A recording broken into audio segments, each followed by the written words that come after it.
आज का हमारा टॉपिक है फाइनल अकाउंट।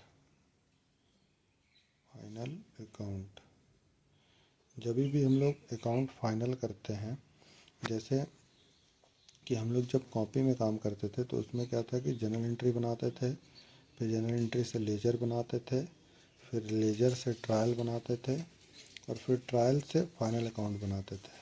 ये हमने पिछले वीडियो में भी आप लोगों को बताया है। इसमें 3 चीज़ बनता था, एक ट्रेडिंग, एक पीएल और एक बैलेंस शीट। तो इसमें क्या है कि आज हम लोग ये सीखेंगे कि अकाउंट्स फाइनल कैसे होता है और ये ट्रेडिंग कैसे बनता है, पीएल कैसे बनता है, बैलेंस शीट कैसे बनता है। तो फाइनेंशियल स्टेटमेंट जो होता है या फाइनल अकाउंट जो होता है उसका डेफिनेशन क्या है। यहाँ पे हम लोग लिखते हैं डेफिनेशन ऑफ फाइनेंशियल स्टेटमेंट। तो इसका डेफिनेशन जो है, इसका डेफिनेशन होता है the financial statement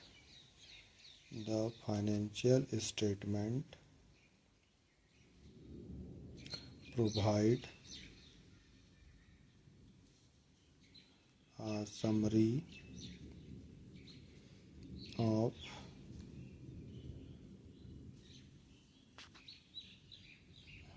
of the accounts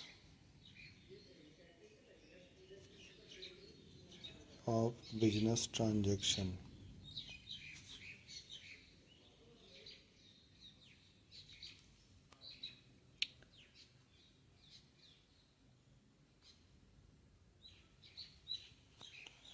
तो इसमें क्या है कि ये जो the financial provide a summary of the accounts, ये जो हम लोग जनरल एंट्री लिखते हैं, लेजर लिखते हैं, ट्रायल बैलेंस लिखते हैं, फाइनल अकाउंट ट्रायल बैलेंस तक, ये हमारा बुक्स ऑफ अकाउंट्स कहलाता है। हम लोग कौन कौन सा बुक्स रखते हैं, जैसे पार्टी का लेजर रखना, उसमें पूछा जाता है सेल बुक है कि नहीं, परचेज बुक है कि नहीं, bank book, passbook, cash book, ये सब है कि नहीं। तो वो सब का समरी जब बनता है तो उसी को हम लोग फाइनल अकाउंट बोलते हैं।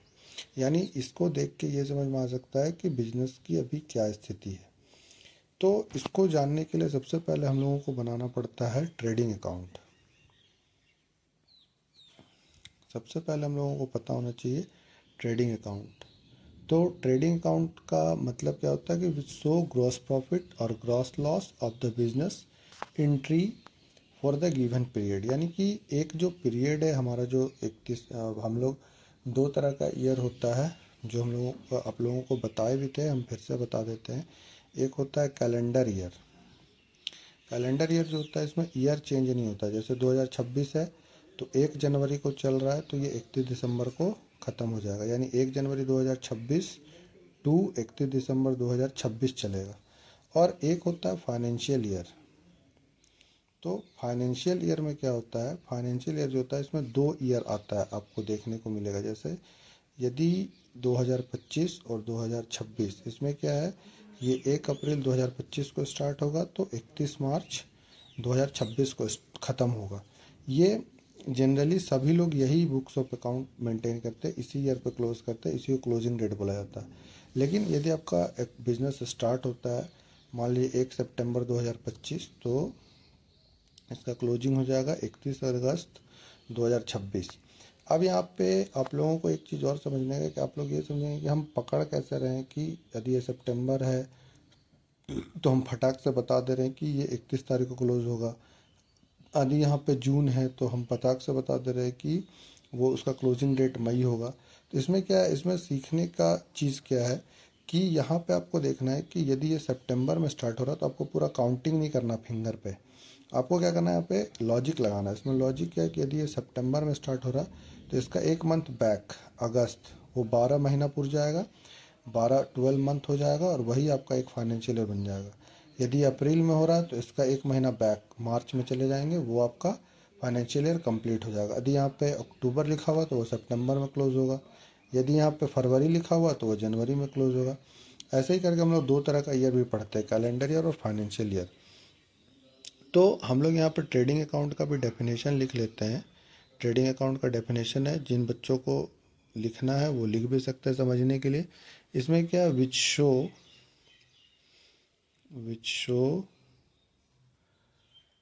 Gross profit and gross loss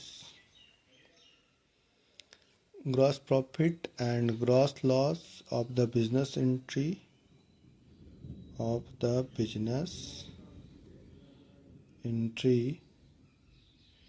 for a given period।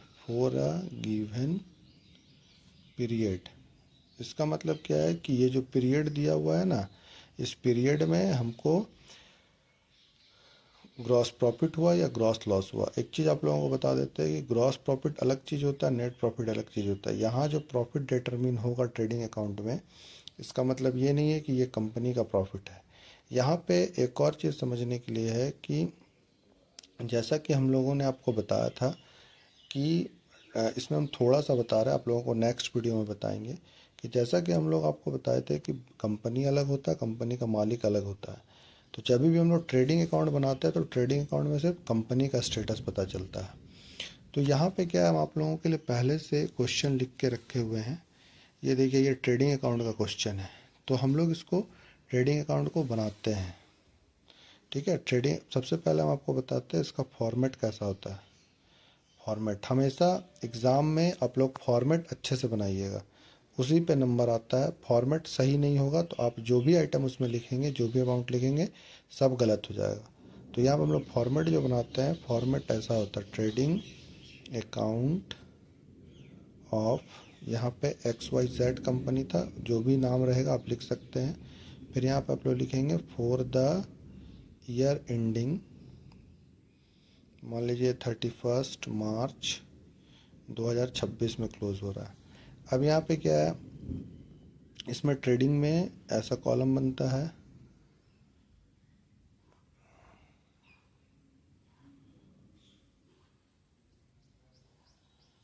यहाँ पार्टिकुलर्स होता है, यहाँ अमाउंट होता है, यहाँ पार्टिकुलर्स होता है, यहाँ अमाउंट होता है, यहाँ डेबिट होता है, यहाँ क्रेडिट होता है, यहाँ पे टू होता है, यहाँ पे बाई होता है।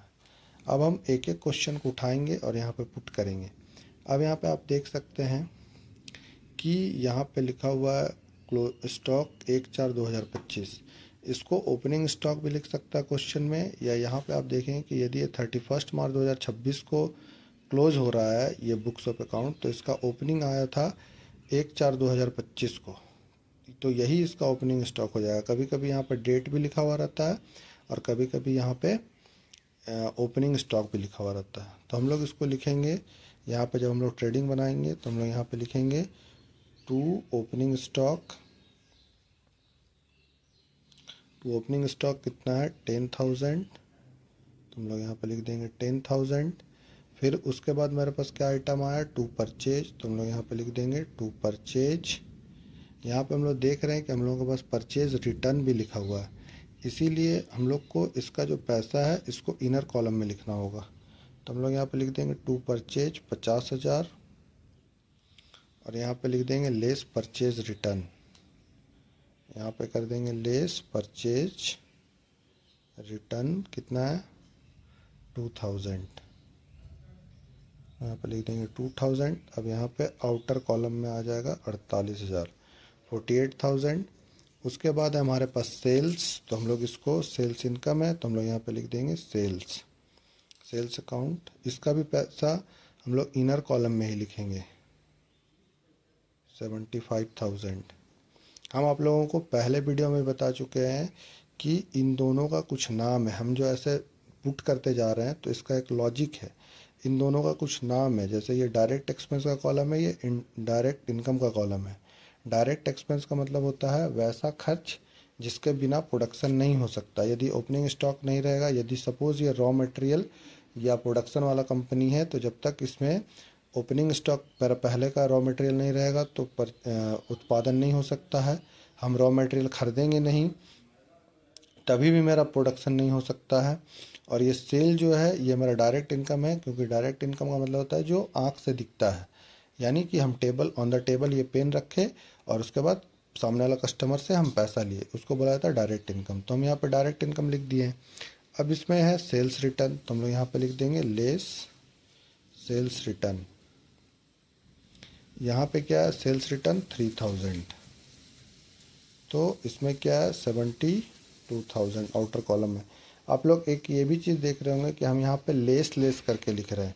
तो लेस लेस इसलिए लिख रहे हैं क्योंकि आप लोगों को पता होना चाहिए कि ये इस साइड जो डेबिट में डेबिट करते जाएंगे तो ये इस चीज़ को बढ़ाता है, और इस साइड यदि ये इनकम वाला कॉलम है तो इसमें क्रेडिट में क्रेडिट करते जाएंगे तो इस चीज़ को वो बढ़ाएगा।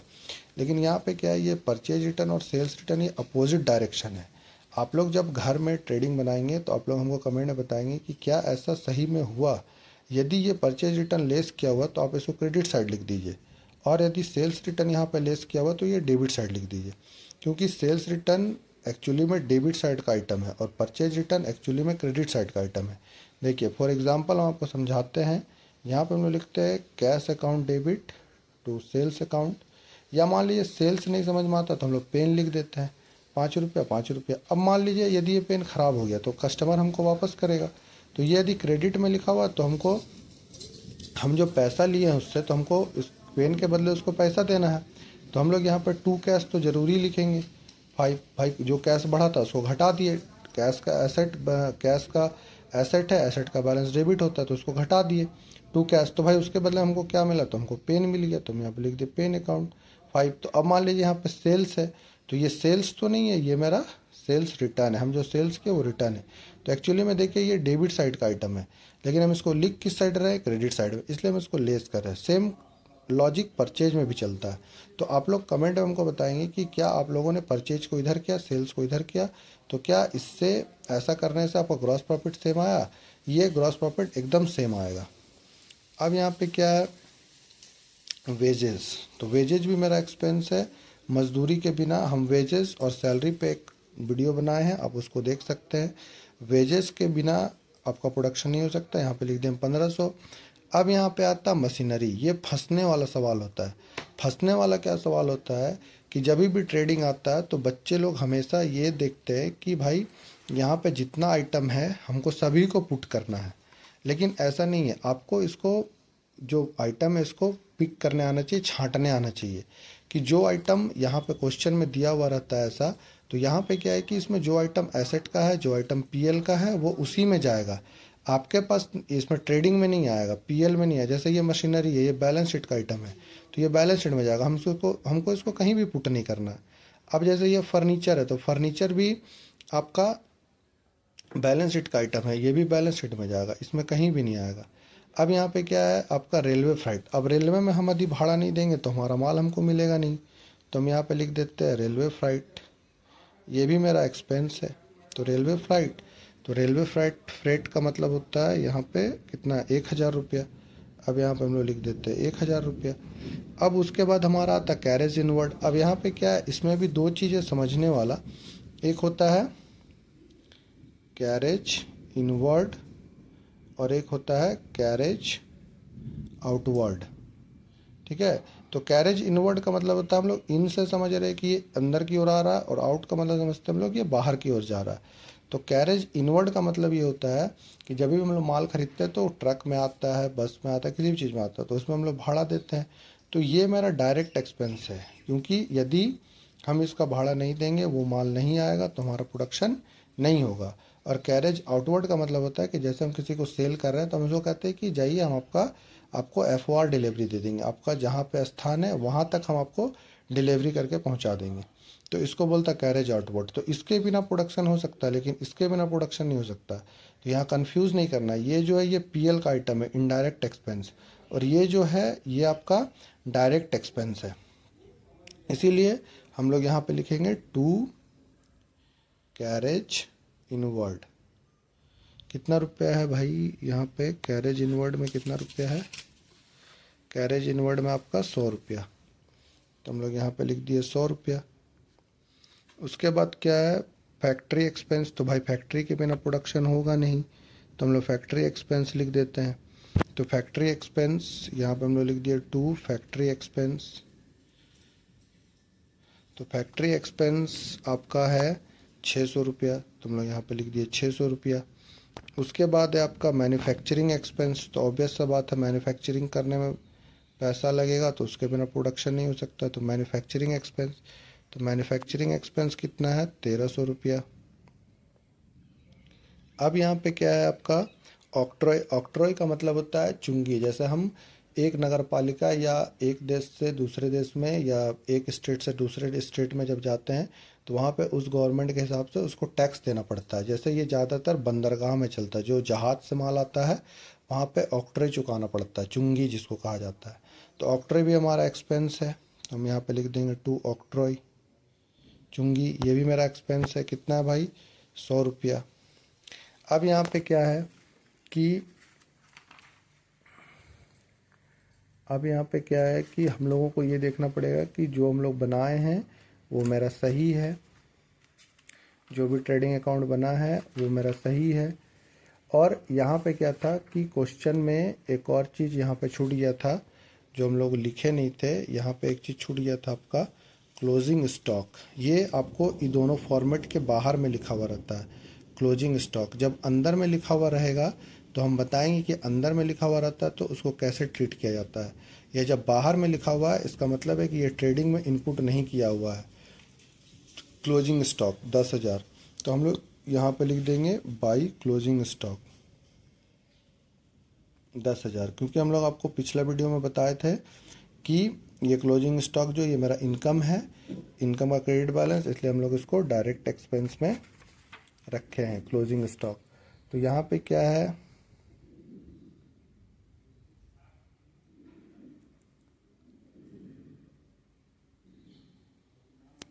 अब यहाँ पे क्या है कि हम लोग दोनों साइड को जोड़ के देखेंगे, इधर इधर वाला टोटल और इधर वाला टोटल।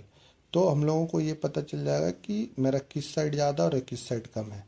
अब यहाँ पे क्या है कि यदि एक्सपेंस साइड ज़्यादा है तो ग्रॉस लॉस, इनकम साइड ज़्यादा है तो ग्रॉस प्रॉफिट।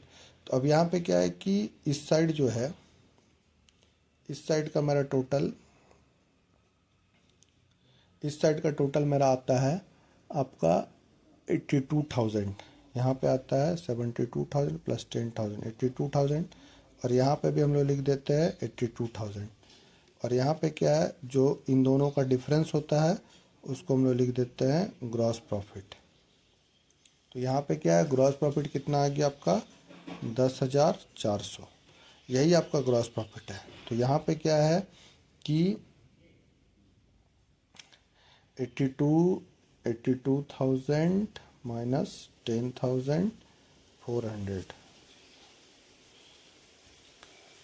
तो इधर का टोटल हुआ था 71,600, इधर का टोटल होता है 82,000। यानी इनकम से कम है मेरा एक्सपेंस, इसीलिए मेरा ग्रॉस प्रॉफिट खड़ा हो गया। और यदि एक्सपेंस ज़्यादा होता, इनकम कम होता, तो हम यहाँ पे लिख देते हैं बाई ग्रॉस लॉस। लेकिन ये जो ट्रेडिंग अकाउंट बना है ये कंपनी का स्टेटस जानने के लिए बना है। ये आपका क्वेश्चन है, जो भी इसका स्क्रीनशॉट लेना चाहते हैं वो स्क्रीनशॉट भी ले सकते हैं। ये आपका क्वेश्चन है, ये आप स्क्रीनशॉट भी ले सकते हैं, जिनको लेना प्रैक्टिस करने के लिए बनाना है। और ये मैं फिर से जो लिखा हूँ सबको मैं दिखा रहा हूँ, आप लोग देख सकते हैं जो भी मैंने समझाया इधर इधर। और ये पूरा ट्रेडिंग अकाउंट बन के तैयार है। आई होप कि आप लोगों को ये वीडियो समझ में आया होगा। यदि कोई कन्फ्यूज़न है, प्रॉब्लम है, तो आप लोग कमेंट में पूछ सकते हैं। Thank you.